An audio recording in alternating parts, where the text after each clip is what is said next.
Efésios 2. Lá no retiro,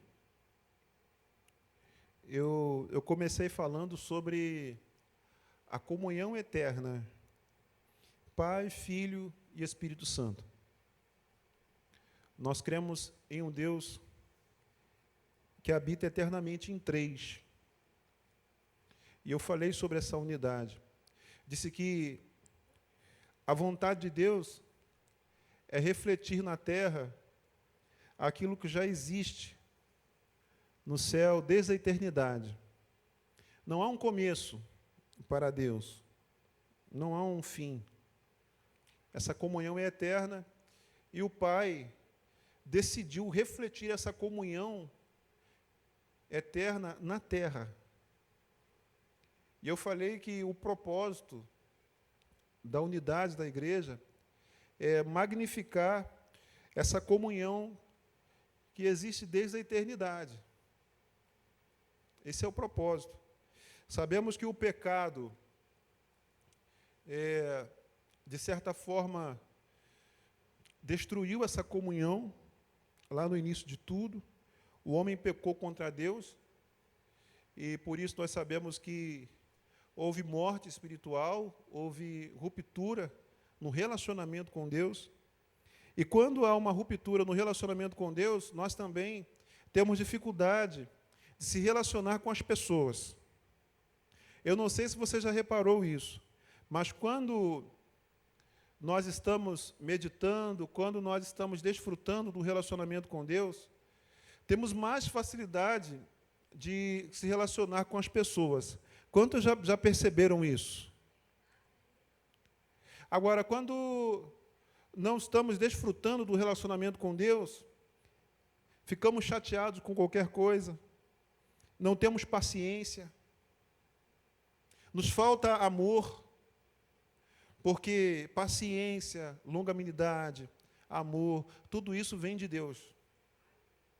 Nós recebemos de Deus e derramamos sobre as pessoas. E em Adão, todos nós perdemos esse relacionamento com Deus. Todos nós fomos afetados. E não somente perdemos o relacionamento com Deus, passamos a viver uma vida contrária à vontade dEle. E aqui, em Efésios 2, tem uma notícia para a gente, que é uma boa notícia. Se em Adão nós perdemos essa comunhão com Deus, Jesus Cristo veio restaurá-la. Essa é a grande notícia do Evangelho de Deus. Eu acredito que o que Adão e Eva perderam de mais importante no jardim, não foi o jardim, não foram os frutos que haviam no jardim, mas o que eles perderam foi o relacionamento com Deus. Eles perderam a intimidade com Deus. Só que Jesus Cristo veio para resgatar essa comunhão que foi perdida. Jesus Cristo veio para resgatar também a unidade da igreja, que está no coração de Deus antes da fundação do mundo. E em Efésios 2, começa dizendo assim: vocês estavam mortos em suas transgressões e pecados. Isso não tem a ver somente com a igreja de Éfeso. Isso também tem a ver com a gente. Nós estávamos mortos em delitos e pecados, impossibilitados de clamar por Deus, de ter um relacionamento com Deus, porque estávamos entregues ao pecado. Alguém aqui se lembra da sua vida antes do encontro com Deus? Os seus pensamentos, as suas inclinações pecaminosas, a sua entrega ao pecado. Eu me lembro da minha vida antes do encontro com Deus. Verso 2. Nos quais costumavam viver quando seguiam a presente ordem deste mundo e o príncipe do poder do ar, o Espírito que agora está atuando nos que vivem na desobediência. Entenda bem, todos nós nascemos em pecados e, de certa maneira, seguimos o curso do mundo antes de Cristo. Todos nós. É por isso que lá em Romanos 12, o apóstolo Paulo nos ensina a renovar a nossa mente na palavra, porque antes do encontro com Deus, todos nós somos guiados pelo curso desse mundo, somos moldados por aquilo que esse sistema maligno está estabelecendo na terra. Todos nós. E mesmo depois do encontro com Deus, temos dificuldade de romper com esses pensamentos, porque eles ficam na mente. Por exemplo, o mundo fortalece o tempo todo essa coisa do materialismo, de você viver para as coisas, de você estar o tempo todo buscando coisas, valorizando mais aquilo que perece do que o próprio Deus.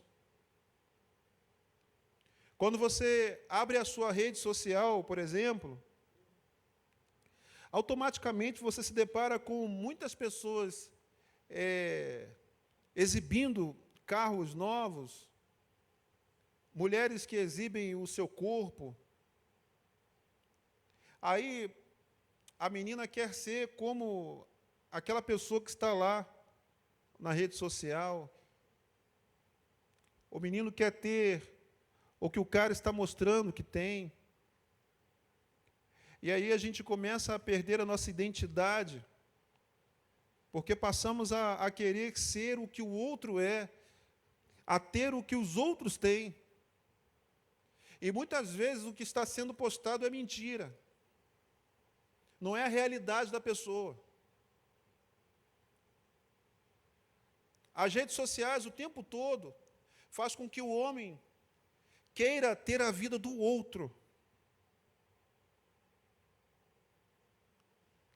Não só as redes sociais, mas quando você lê um jornal, você liga a televisão, são muitas coisas que o inimigo tenta colocar na mente das pessoas, fazer parecer normal. Eu poderia falar de muitas coisas aqui que o inimigo tem tentado fazer parecer normal. Divórcio, homossexualismo, muita coisa. Muita coisa. E aqui o apóstolo Paulo está dizendo que o homem, antes do encontro com Deus, vive segundo a ordem deste mundo. Tem a sua mente moldada por esse mundo. No verso 3 ele disse: anteriormente, todos nós também vivíamos entre eles, satisfazendo as vontades da nossa carne, seguindo os seus desejos e pensamentos. Como os outros, éramos por natureza merecedores da ira de Deus. Nós não éramos melhores que ninguém, como não somos. Na carne, todos nós somos merecedores da ira de Deus. Às vezes, dizemos assim: você precisa de Jesus, você precisa conhecer Jesus. Mas, na verdade, todos nós precisamos de Jesus Cristo. Todos nós precisamos conhecer Jesus. Porque em Adão, somos merecedores da ira de Deus, estamos distantes de Deus. Aí o verso 4 diz: todavia, Deus que é rico em misericórdia, pelo grande amor com que nos amou, deu-nos vida com Cristo, quando ainda estávamos mortos em transgressões. Quando que Deus nos deu vida? Baseando-se aqui no versículo. Deu-nos vida com Cristo, quando ainda estávamos mortos em transgressões. Foi quando? Quando? quando ainda estávamos mortos. Sabe o que significa isso? É que não tem a ver com o nosso mérito. Você não recebeu vida de Deus por ser bom. Deus não se relaciona conosco com base nas nossas obras. Ele não se relaciona conosco com base na nossa performance espiritual. Quando você está muito bem, buscando a Ele, Ele está contigo. Quando você não está bem, Ele está contigo, te ajudando. Porque Ele se relaciona conosco por sua graça, por sua misericórdia. Deu-nos vida com Cristo quando ainda estávamos mortos em transgressões. Pela graça vocês são salvos. Fala para o teu irmão assim: pela graça você é salvo. Se você crê em Jesus Cristo, se você o recebeu, pela graça nós somos salvos, não somente no futuro. Entenda bem, você não é salvo somente no futuro, você é salvo hoje. Porque a tua carne milita contra o Espírito o tempo todo. Em Gálatas, no capítulo 5, fala sobre isso, que a nossa carne milita contra o Espírito, mas o Espírito também milita contra a carne. Nós somos salvos de nós mesmos. Hoje eu estava conversando com a minha esposa no carro, e eu falei assim: mozinho, fazia muito tempo que eu não tinha vontade de esganar alguém. Não era com ela, é claro, né? Por uma situação que aconteceu. Vocês não esperam terminar? Aconteceu uma situação e eu falei assim: há muito tempo que eu não sentia isso. Porque nós somos seres humanos. E às vezes vem a vontade de você agir pelo impulso. Quantos aqui já tiveram vontade de esganar alguém? Sabe quem te salvou? Foi o Espírito Santo, foi a graça de Deus, salvando você de você mesmo. Você não será salvo somente no futuro, você é salvo hoje, de sentimentos que aprisionam, de dores que travam as nossas vidas. Eu falava com a minha esposa: olha, o que seria de mim se não fosse a graça? Se não fosse a bendita graça de Deus em minha vida? Porque tem hora que nós precisamos respirar fundo e dizer: Senhor, me ajude. E a boa notícia é que Ele nos ajuda, é que Ele nos fortalece. É algo tão poderoso que a gente consegue amar até aqueles que se levantam contra nós. Porque entendemos que um dia nós estávamos perdidos, éramos inimigos de Deus, mas fomos amados.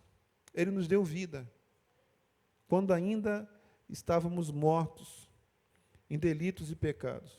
Ele nos ajuda nas nossas fraquezas. Irmãos, agora nós vamos para o verso 6. Deus nos ressuscitou com Cristo e com Ele nos fez assentar nas regiões celestiais em Cristo Jesus. Ele nos deu vida.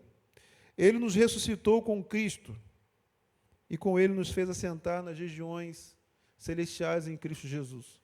Isso significa que o Evangelho fala sobre unidade também. O Evangelho, obrigado, minha irmã. O Evangelho fala sobre unidade, porque esse verso 6 deixa claro que nós temos vida com Cristo, que nós estamos assentados com Cristo, e eu quero trazer aqui pelo menos 4 pontos que tem muito a ver com esse verso, o verso 6. Em primeiro lugar, você acredita que está assentado com Cristo nos lugares celestiais? De coração, quem acredita aqui que está sentado com Cristo? Nem todo mundo acredita? Sério? Mais uma vez, quem acredita que está sentado com Cristo? Eu vou ter que falar um pouco sobre isso, hein? Quando você creu no Senhor Jesus Cristo, entenda uma coisa. Você morreu com Ele, mas você também ressuscitou com Ele. O que é o batismo? O batismo é morte com Cristo e ressurreição com Ele. Pela fé. Pela fé. Vocês lembram de Hebreus 11? A Bíblia diz que a fé é a certeza daquilo que nós esperamos. Ela também diz que fé é a prova de fatos que a gente não consegue enxergar. Aqui nós estamos diante de um fato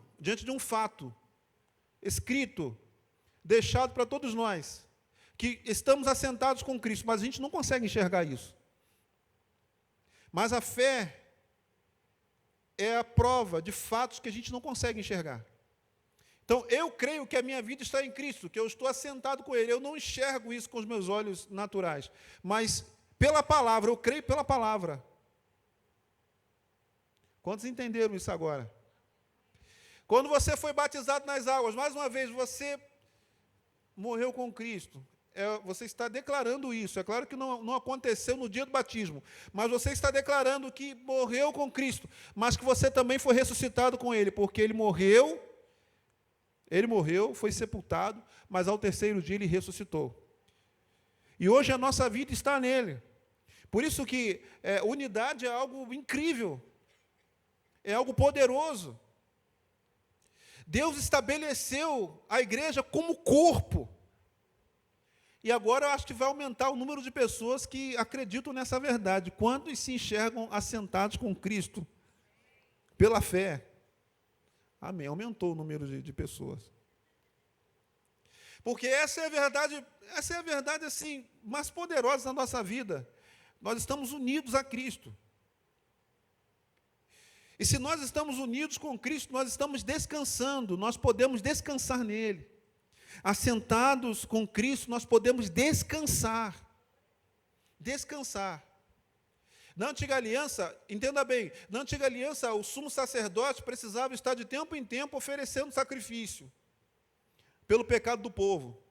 Mas Jesus Cristo, o nosso sumo sacerdote eterno, entenda bem, você não tem mais um sumo sacerdote da antiga aliança, que precisa ir e voltar para oferecer o sacrifício. Jesus Cristo, o sumo sacerdote da nova aliança, foi uma vez só.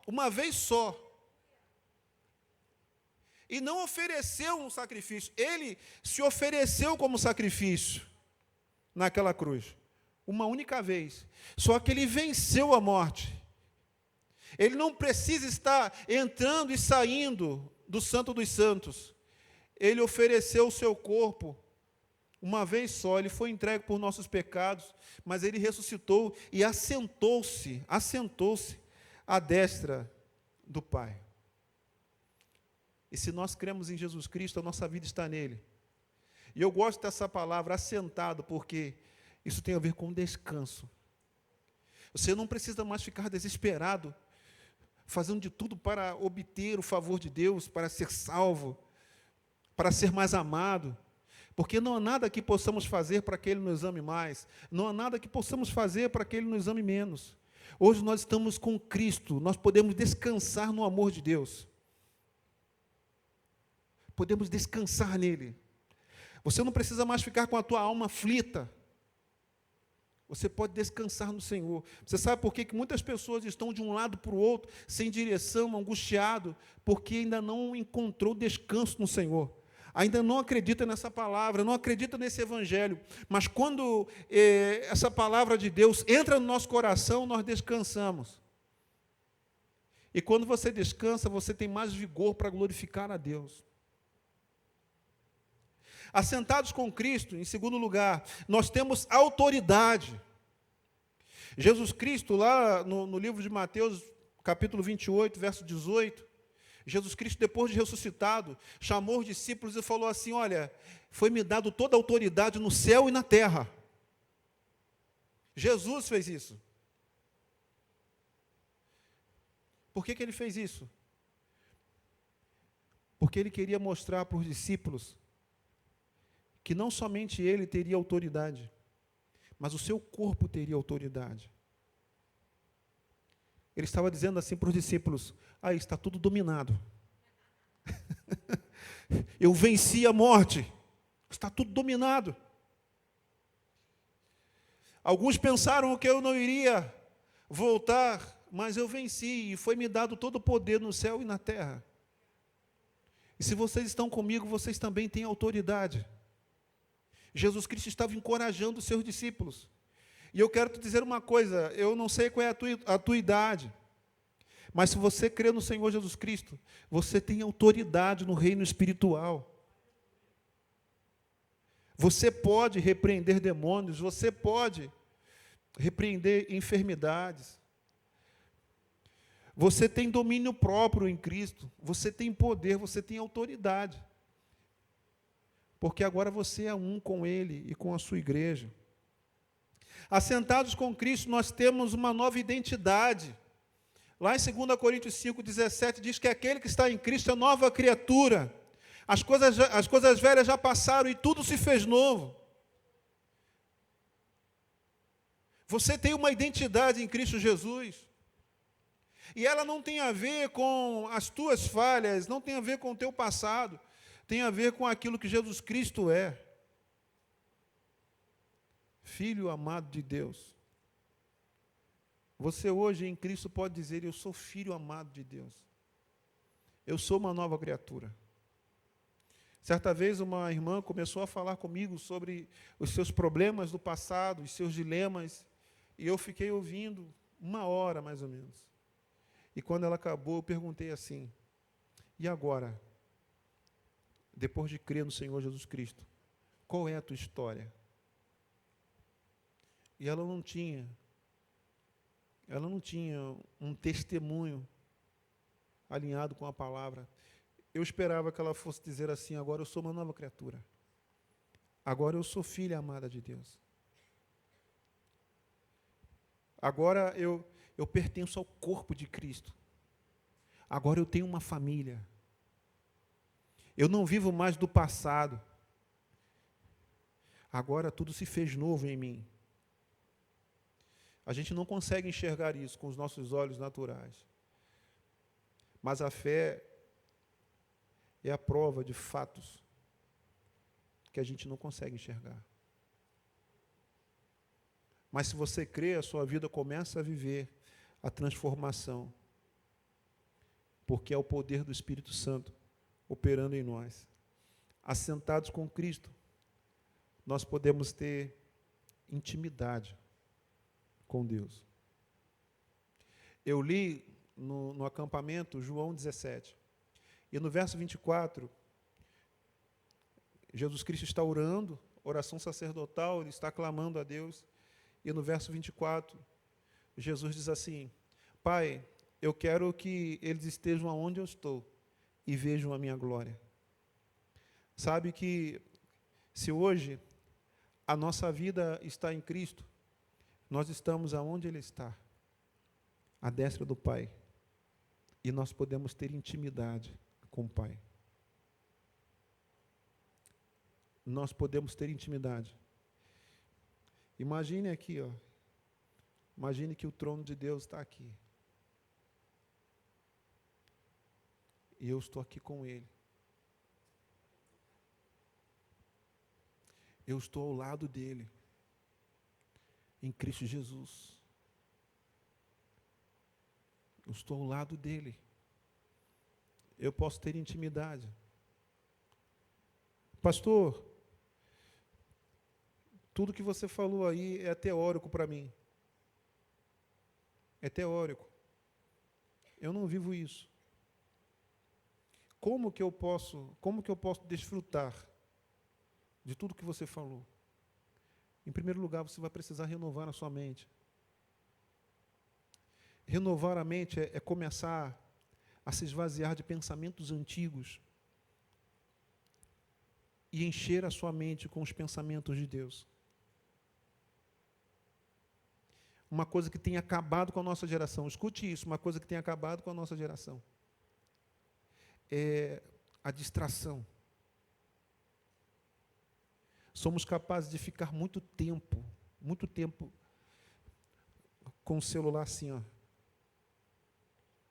E a nossa mente sendo cheia de coisas que não glorificam a Deus.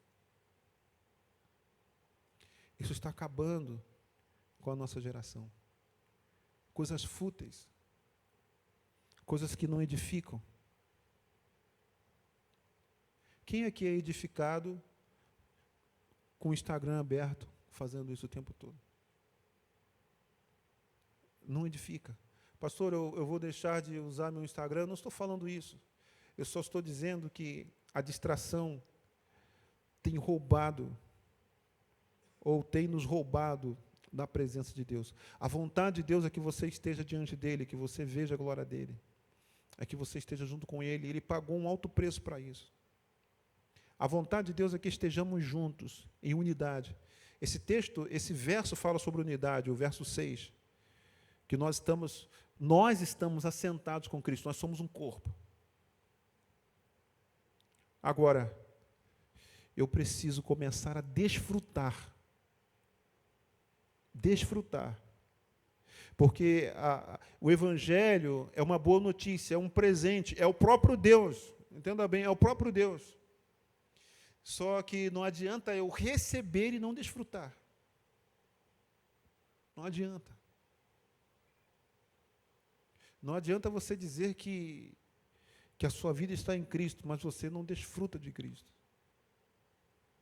Você não vai conseguir perceber resultado na sua vida, mudança, paz, alegria, enquanto não se deleitar em Deus, enquanto não desfrutar da presença dEle. Há 1 ano e alguns meses atrás, eu ganhei esse tablet de presente. Só que eu precisei ligar, entender como que funcionava, como que eu poderia usar da melhor forma. E me ajuda muito. Eu posso ler os livros aqui, me ajuda. Mas imagine se eu ganho o presente e deixo lá, largado. Não serviria, não me ajudaria em nada.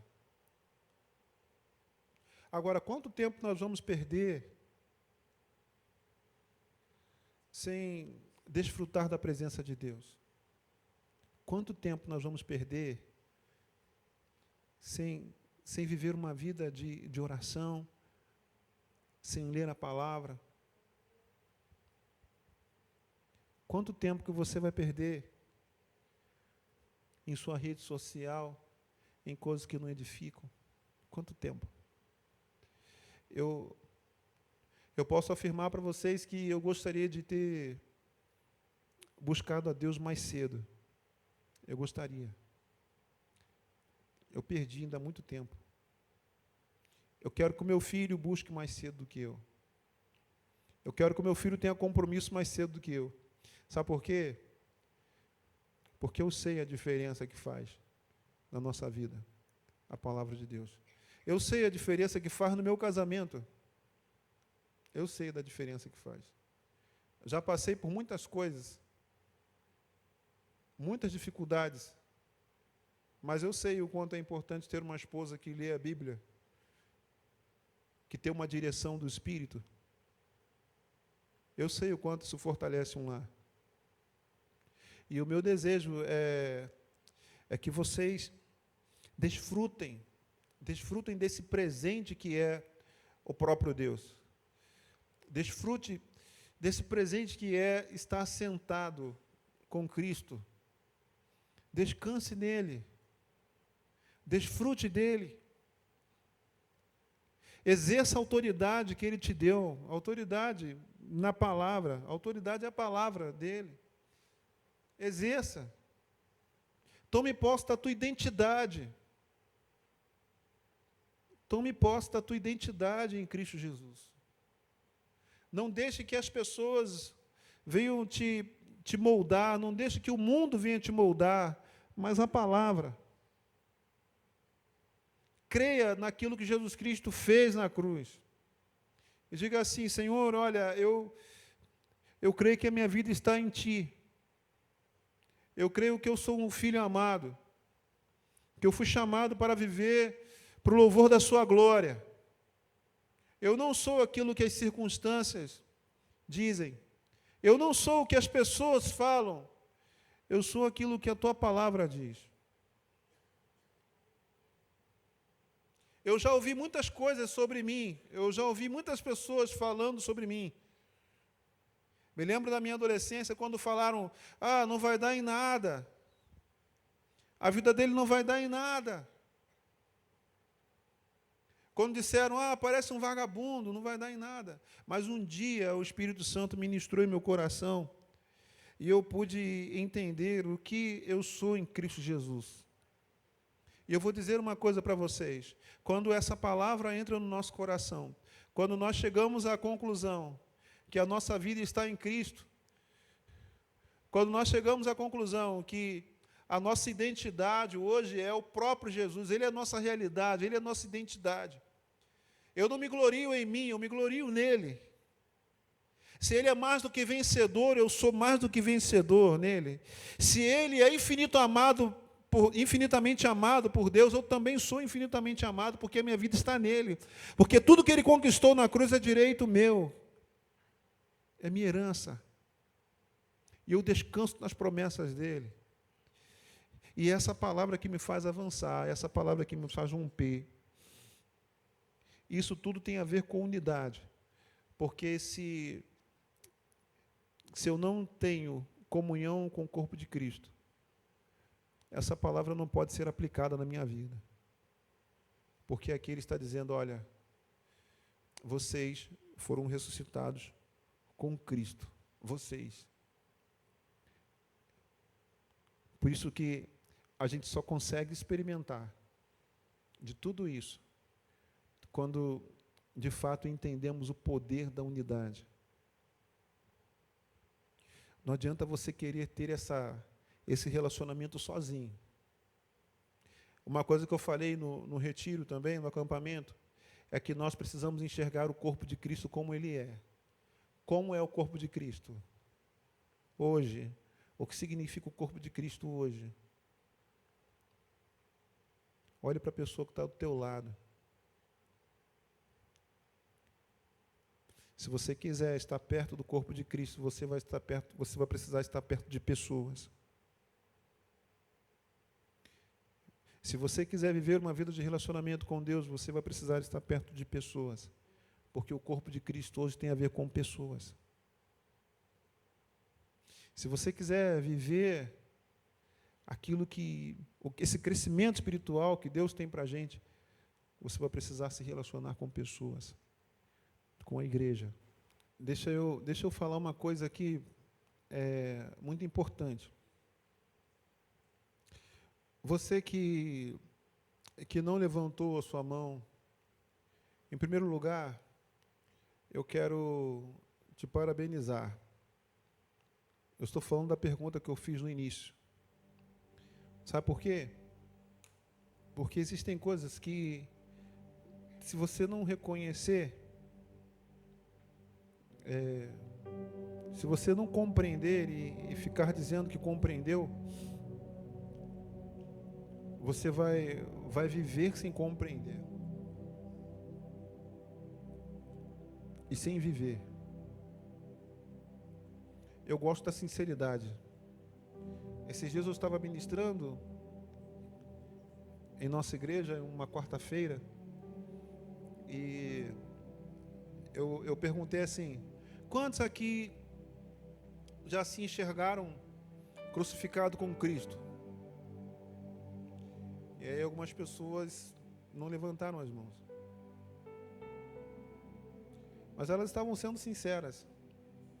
Eu parei a pregação e praticamente se tornou um bate-papo ali. Eu trazendo os versos, conversando, e aí alguém falou uma coisa lá de baixo. E por que eu falo tanto disso? Porque A virada da nossa vida está nessa mensagem. Está em você realmente receber aquilo que Jesus Cristo fez. Em você se enxergar nele. Igual o apóstolo Paulo falou lá em Gálatas 2, ali verso 19, 20. Já estou crucificado, agora vivo não mais eu, mas Cristo vive em mim.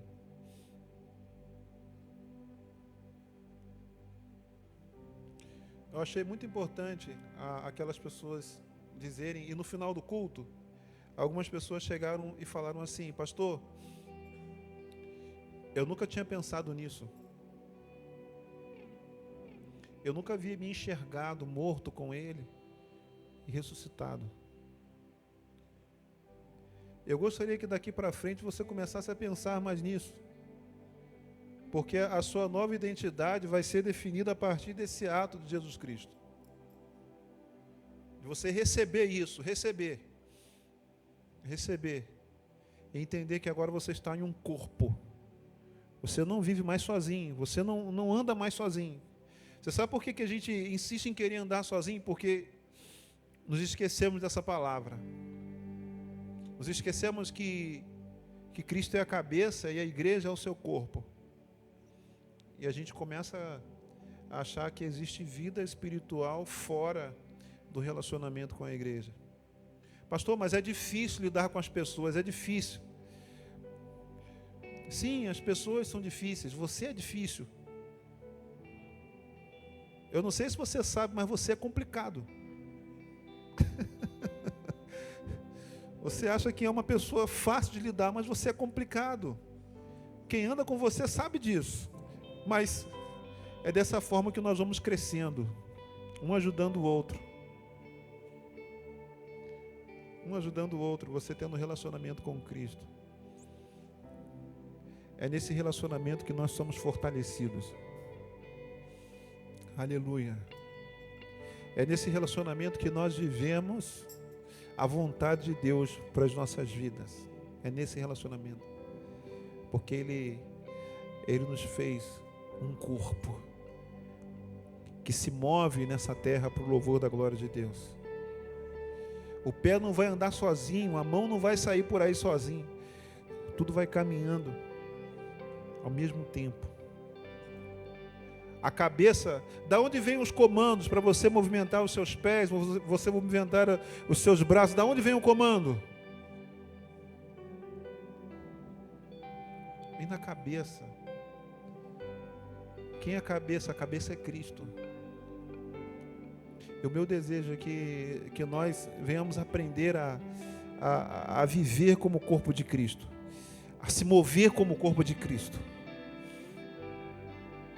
E que dentro desse corpo possamos experimentar da boa, perfeita e agradável vontade de Deus.